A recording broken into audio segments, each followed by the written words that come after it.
me, when you go to the front desk of an office, you have the receptionist sitting there, and then you'll ask for someone, and she says, let me go get them. What do they typically leave behind? Their purse. Their purses on the desk, their cell phones, and just leave it there and they walk back. Safety starts at the front desk, so they need to be extra careful about valuables. What about having a sign on the front desk saying that picture or photo ID is required? I've heard so many stories of agents who say when they have that policy in their office and they have that sign on the front desk, how many times have they seen someone walk in for that meeting, saw the sign that they're going to have to leave an ID, and then find an excuse to leave? That tells you something, right? So, let's say, we all know agents like technology, right? Every single person here has that $1,000 phone sitting on the table in front of you, right? You have a laptop, you have a notebook, and you can't carry all of that in your office. Where might that be? In your car, in the parking lot. So if I'm a thief, and I want the good stuff, I'm going to a real estate office parking lot, and that's where I'm going to get it. Keep valuables out of sight. Here is a topic that you all are not going to listen to me. I'm going to waste my breath, but I'm going to do it anyway.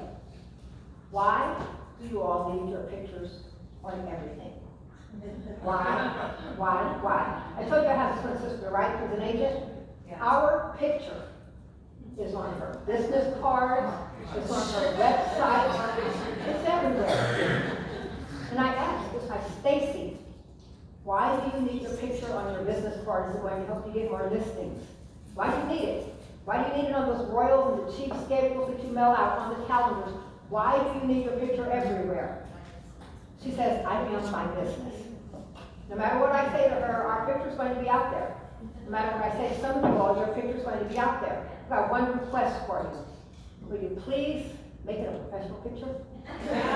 How many times have I seen a little soft, fuzzy romance? What are you selling? I had a broker hand me a business card. She should have known better. It was her and her assistant, full body shot, head to toe. Why? Why? Use professional pictures, please. Did you know that pictures can make you a target? There are stories all across the U.S. where you hear about agents being targeted. Someone's targeting agents, they'll find those little books, they'll circle pictures of agents that they're attracted to. And I had someone say, you know, it doesn't matter, I'm old and ugly, nobody wants me. It has nothing to do with what you look like. Sometimes criminals have certain things in mind. They may want someone older, they may want someone younger, someone with red hair, brown hair. It doesn't matter. If you're what they want, you make it easy for them to find you because their pictures are everywhere. I have seen some things. This is a Google Plus, or was a Google Plus page called Hot Real Estate Agent. I couldn't even capture the whole page because I would get in trouble.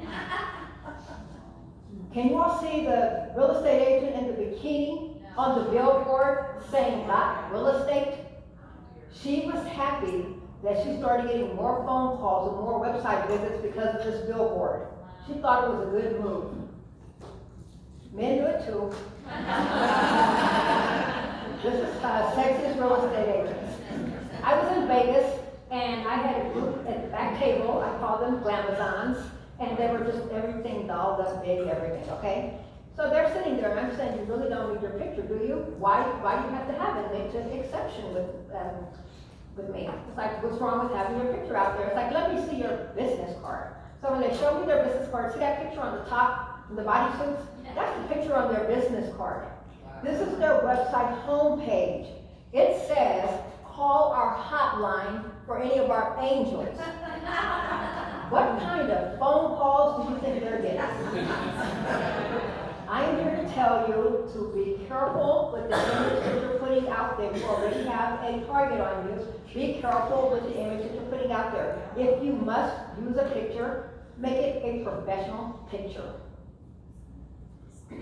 Okay, we already talked about getting a picture of your driver's license, your client's driver's license, and some agents even go as far as getting a picture of the license plate. You pull up to a showing, get a picture of the license plate, you send it to someone so they know who you're with. So those cameras can be very handy for your safety. What are some of the words that you want to be careful using when you're describing a property? What are some words that criminals may be looking for that would make you more of a target? Secluded. Vacant? I heard something else. Secluded. Secluded. along those lines, right? Be careful how you describe property. Again, criminals are always on the lookout. How many of you all just simply 100% will not do an open house? Just won't do it. I said, oh, on the one hand, do open houses sell houses? Why are you holding open houses if they don't sell houses? It's a great business development tool, right? You get these. So what I'm saying is there's got to be a better way to do it. So you go to your open houses early enough to get your pointer signs out, right? Take a few extra minutes in advance. Introduce yourself to the neighbors on either side and across the street. Just introduce yourself, simple and easy. Hand them your business card. Tell them that you're holding the house open. Whenever a sign goes up, everybody's curious to see the house in their neighborhood, right? But they don't want to bug you, and they don't want to bother sellers. Invite them to come over while the house is open. There truly is safety in numbers. My sister she had a new housing subdivision. She says, I'm sitting here, I feel like a sitting duck. I've heard that so many times. I'm just sitting here waiting for someone to come in. Go early enough, keep traffic going. She would have her husband bring her lunch and just keep traffic going. Hey, Tracy, come take a look at the house. She would keep traffic going. You need to make sure your neighbors, the neighbors are your partners. Tell them if you see anything strange, if it's not dangerous, come over and see what's going on. If it is dangerous, please call 911. I will deal with law enforcement officials. You need to make sure that you protect yourself as well. How many times have I walked into an open house, you have an agent greeting everyone in the living room? What's on the counter in the kitchen or on the dining room table? Their purses. Laptops, cell phones now just trustingly sitting there. And I had an agent who had it on the island in the kitchen. I said, what are you thinking? It's right out. She said, well, usually I stick it under the cabinet. I just forgot this time. The one time you forget is the time in Kansas City we had an agent whose car keys were stolen. What about the office keys? Now you have to call your broker and say, oops, the keys to the office are gone. I don't know where they are. The keys to your house is gone. Just prevent it. Leave your purse, your valuables, your laptop, whatever it is, leave it in the car until you actually need it. Lock it at the end. Again, criminals are crafty. They could be there leaving a window or a door unlocked, and they know there's a window of time from the time that you leave and that the sellers come home, that they can just sneak back to the property, go through that unlocked window or door, and just go in there and take what they already know. They're in and out of hurry because they already know where everything is. I don't have to tell you all about parking in the driveway, do I? Do I have to tell you about getting locked in the driveway? I don't, right? Okay, let's move on. But you do need to know where the exits are in the house. Let's say you're in an open house or you're showing the house and something's wrong, whether the house is on fire or someone is chasing you, you need to know how you're getting out of that house in a hurry. If it's the back door, you need to make sure the back door doesn't need a key to get out, then you're trapped. If it's the back door, know where the gate is, how you can get in and out of the gate. Same thing in a neighborhood. When you're previewing a neighborhood, you need to make sure you know your way out. You don't want them to get in hot pursuit and get to the end of the block and it's a dead end. Know your way in and out of a house and a neighborhood. Now, fair housing discrimination is something none of us wants to ever be accused of, right? I was in, I want to say North Dakota, and I asked a question. It's like, so if you feel uncomfortable in an open house, do you have a right to ask someone to leave?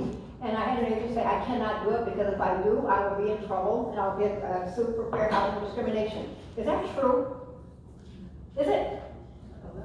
I am telling you it's not true. If your safety is at stake, you can't leave. You can get out of the situation. You don't have to worry about being sued because you want to be alive on the other side, right?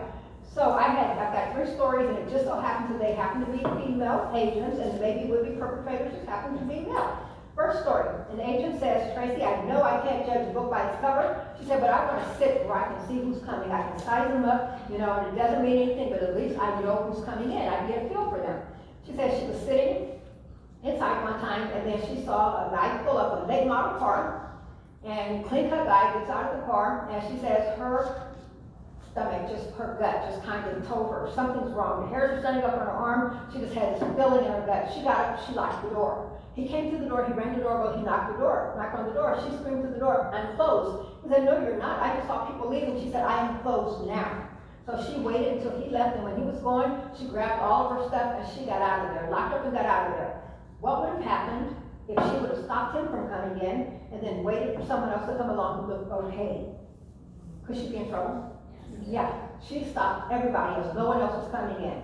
Had another agent say she had a situation kind of like that, similar to that one. She said, except it wasn't an overwhelming feeling of fear, but she just knew something was wrong. Again, late model car, clean cut guy, can't judge a book by its cover. And she said, I just knew something was off. I couldn't pinpoint it. She said, she told her, go ahead and look around. I'm going to step out on the porch and make a phone call. Someone mentioned having the phone open, talking to an agent on the phone. She made a fake phone call, and again, it's okay to lie in situations like this for your safety. She was talking to a so-called agent on the phone, giving directions to the house where she was.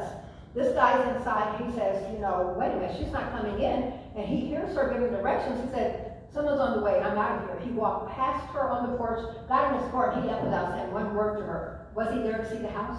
No. Absolutely not. Do what you have to do to create witnesses. So I'm telling you, if you get someone and you're not comfortable, have them sign the register. If they're criminals, of course they're writing out false information, right? But what you're doing is you're observing them, just like you said. You're observing them. You want to know what they look like, get a description so you can give it to law enforcement officials. Know who you're dealing with. I had someone who had probably one of the most brilliant ideas for an open house safety. How many of you all, and I have a whole technology class where we talk about smart homes. What does almost everybody have in their houses right now? What does everybody, almost everybody? Cameras, right? Criminals or cowards. So if you have, let's say you have something in your, on the front door window that says this or this. Front door or window or throughout the house, or go to your computers and print up a sign that says video cameras in use. Put it near the front door. Do you think criminals are going to be tempted to steal something or to bother you? No. Absolutely not. How many of you all remember those stories? I think it was in New York, where the homeowners had a camera in the home and the real estate agent was using the house as their little love nest. Yeah. And everybody got to see those videos. Remember that? Cameras are everywhere, so you need to keep in mind. What about when you're standing on the front porch getting ready to show a client, and you're talking about how horrible the landscaping is on the front porch, and look at all this junk on the porch? What if they have one of those little doorbell video cameras, and here you are? You need to think you just need to assume there's a camera everywhere, throughout the house and showing the property. So smart homes are a real deal when showing property. Okay, how many of you all get extremely excited when you see a FISBO sign goes up? Who gets excited and cannot wait to call that FISBO? Raise your hand. But there's always one person, right? Okay, so do FISBOs like you all? Do they like you? Do they want to hear from you? And we're on page 4, by the way. Do FISBOs want to hear from you? No. Why are FISBOs FISBOs? They think, how hard is this? Any old body can sell a house. All you have to do is put a sign in the yard and write up a contract. How hard is this? That's what they're thinking, right? Okay, they don't think there's anything to it. In your handout, I would like for you to turn to page 7. There is a FISBO safety checklist. And I have, this is one of those other tools that I'm going to share with you. I'm going to give you the website again on one of those articles. You get a PDF copy that you can print. It's a FISBO safety checklist. So they're thinking dollar signs. Ooh, I'm selling my own house. I'm going to make more money. What they're not thinking about is the dangers. You're going to share this with them, put it in their mailbox, hand it to them, talk to them, whatever. They're going to get this from you. Your business card will be attached to it. What it says, safety tips that they've never thought about. They're thinking dollar signs. Never let strangers who walk up to your door into your house. What do you think they're going to do if someone walks up to the door and says, I want to see your house? They can't refer them to an agent. They're going to let these complete strangers in, okay? You're going to tell them to screen prospective buyers. If they've never done it before, they may not know how to screen a buyer. How do we tell who's a gentleman? How do we know who can actually afford our house? Tell them don't give your home number to buyers. And a lot of people don't even have landlines anymore, but if someone calls the home number and nobody answers, that tells maybe would-be buyers criminals what? Nobody's home. Tell them don't give their schedules to buyers. They're thinking, somebody calls and says, I want to see your house, and then they're saying, well, my kids have band practice tonight, my wife is working late, I've got to go do this, I've got to go do that. What are you telling maybe would-be prospective burglars? Then when we're not home, are they thinking about this? Are they thinking about that big commission that they're saving? They're not thinking about safety stuff. Tell them don't show the house alone. Tell them to call someone, a relative or a friend, and say, I'm going to be showing a complete stranger the house. If you don't hear from me in an hour, something's wrong, get over here. What's the person on the other end going to say to them? Why are you doing that? Exactly, they're crazy. So by the time they get to the bottom of the list, number 12 or so, then you're telling them to have an escape route pre-planned if something goes wrong. So by the time you get to the bottom of the list, what do you think that FISBO's thinking? What am I? What? Oh wait, I missed it. I guess what did you say? Exactly, your business card is attached. Everything being equal. They have a stack of business cards this day, whenever that FISBO sign went up. Everybody else is talking about how to buy it for you. Here's a CMA, here's how I can help you sell your house. You're not talking about that. You're giving them safety tips that they never thought about. Ways to keep their possessions safe, their DVD players and their little cameras and stuff that they leave laying around. They're not thinking about when the house is on the market. You're telling them to think twice. So everything else being equal, when it's time for them to list the house, when they can't sell it on their own, who might get that phone call? Probably you, right? It's not tricky.